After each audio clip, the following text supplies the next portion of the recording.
the charismatic traditional thing. I'm still trying to wrestle with this.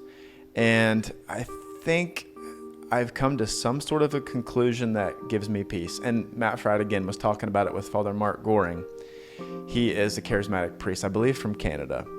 And they were talking on the show, I don't know, a couple months ago maybe.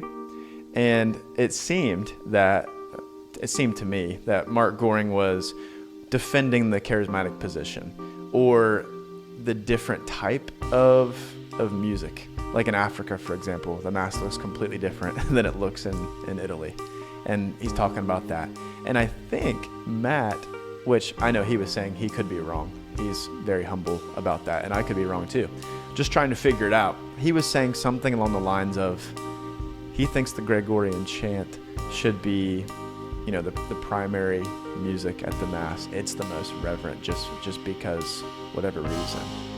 I really struggle with that. And he's using Vatican II because I think they said in Vatican II that it should have preeminence, or it should be the first musical selection or whatever. It's the most reverent. And I really struggle with that because I see the same God orchestrating and inspiring the different types of music, as we mentioned earlier in the show today.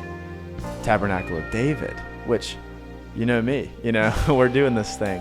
We're talking about how do we not miss anything that God has given with the house of prayer, with the burn, with worship. Tabernacle of David, that was charismatic worship.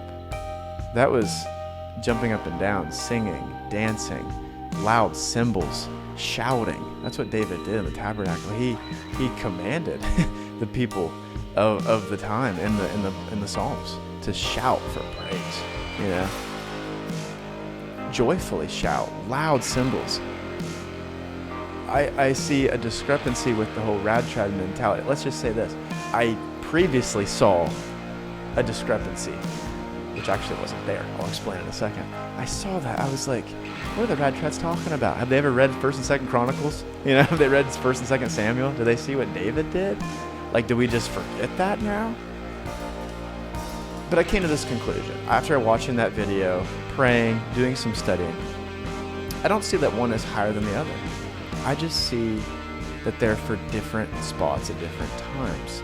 Meaning this: there's a time for charismatic, exuberant praise, shouting, dancing. David danced before the Ark of the Covenant, for crying out loud. Like, there doesn't get any more reverent in that time period of the Ark of the Covenant. So if anybody thinks dancing is irreverent, think again. David danced before the Lord. It's beautiful.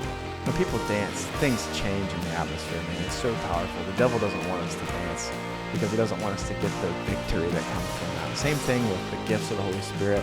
All of that, I could go on for days. That's the charismatic side of worship that we don't necessarily see in the sacrifice of the Mass. And I say it that way intentionally.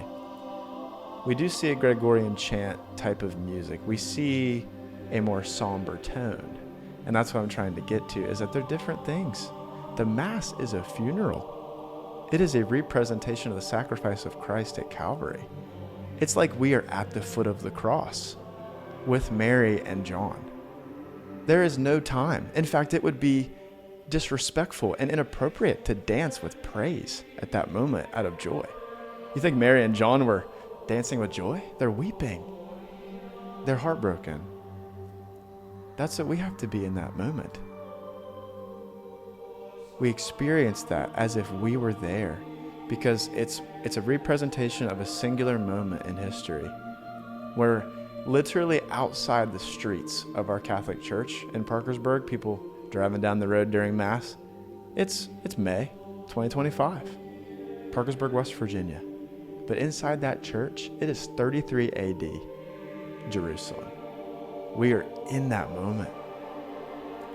Combined with all of the Masses that ever existed and will exist in the future, all of heaven, all the saints and the angels, we are in that singular moment where Jesus gave his life for us.